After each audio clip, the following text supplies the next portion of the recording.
Buenos días, compañeros y compañeras, profesores presentes y apoderados. Hoy, con mi compañera Florencia Benjirón y que les habla Sofía Benavides, del curso séptimo A, les vamos a hablar del arte de la poesía. ¿Han escuchado hablar de la poesía? ¿Qué es la poesía? ¿Para qué sirve? ¿Cuándo se utiliza? Todas estas preguntas se las responderemos a través de esta presentación. Ahora les voy a leer una cita de Gabriela Mistral. Decir amistad es decir entendimiento cabal, confianza rápida y larga memoria, es decir, fidelidad. Género lírico. Concepto de lírica. La palabra lírica proviene del latín lira, que se refiere a un instrumento musical que, según la mitología griega, era el preferido del poeta Orfeo y que acompañaba el dios Apolo como símbolo de la música. Se caracteriza por la suavidad de los sonidos que acompaña a la expresión de sentimientos. De ahí, generalmente, se habla de ritmo, pues de su lectura se desprende cierta musicalidad.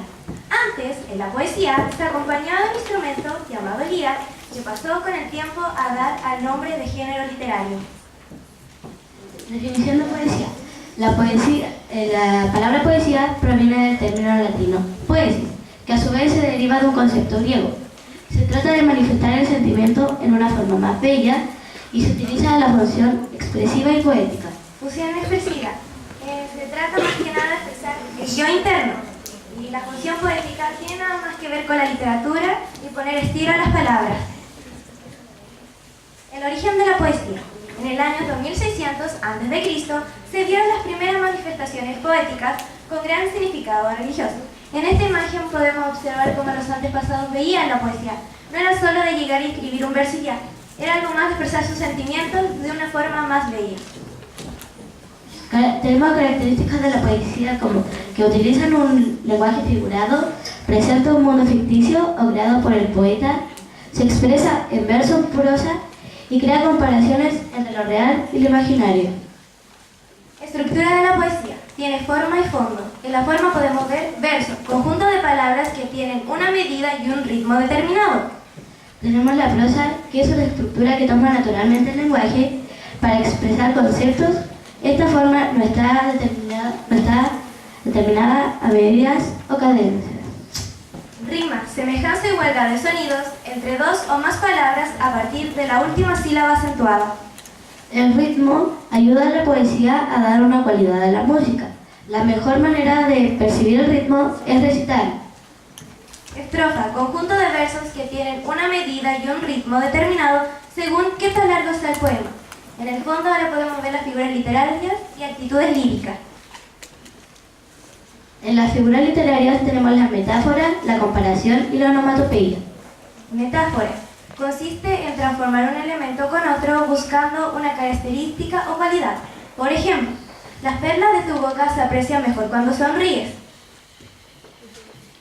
El término onomatopeya se refiere a palabras cuyos sonidos están muy cercanos al sonido que se supone representa. Comparación. Consiste en relacionar dos elementos buscando una semejanza. Por ejemplo, tus besos son como caramelo.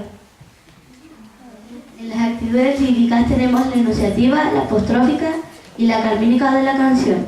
Enunciativa es cuando en el poema pareciera que se estuviera relatando una historia.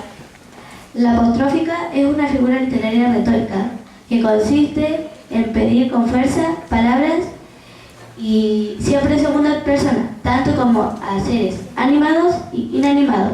Un ejemplo como amiga, ¿por qué estás tan deprimido? Actitud carmínica o de la canción es cuando el hablante expresa todo su mundo interior. Tipos de poesía. Tenemos la oda, el caligrama y la elegía. Oda, composición poética que puede tener variados temas y formas, pero casi siempre tiene la misma estructura a la de un poema.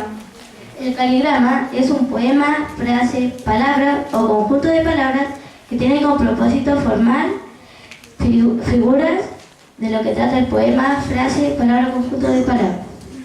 Elegía, composición poética que es donde se lamenta la muerte de una persona o una desgracia que no tiene una forma métrica fija. Diferencia entre hablante lírico y autor. El hablante lírico es el que habla en el poema, expresando todos sus sentimientos y emociones, y el autor es el que escribe el poema, creándolo. Entonces la diferencia es que uno dice el poema y el otro lo escribe. Tenemos poetas reconocidos como Mario Benedetti y Federico García Lorca. Mario Benedetti era uruguayo y nació en 1920 y falleció en 2009 por una enfermedad muy larga que le afectó varias veces. Uno de sus poemas más conocidos fue A la izquierda del roble. También tenemos a Federico García Lorca, que era español y nació en 1898 y falleció en 1936. Falleció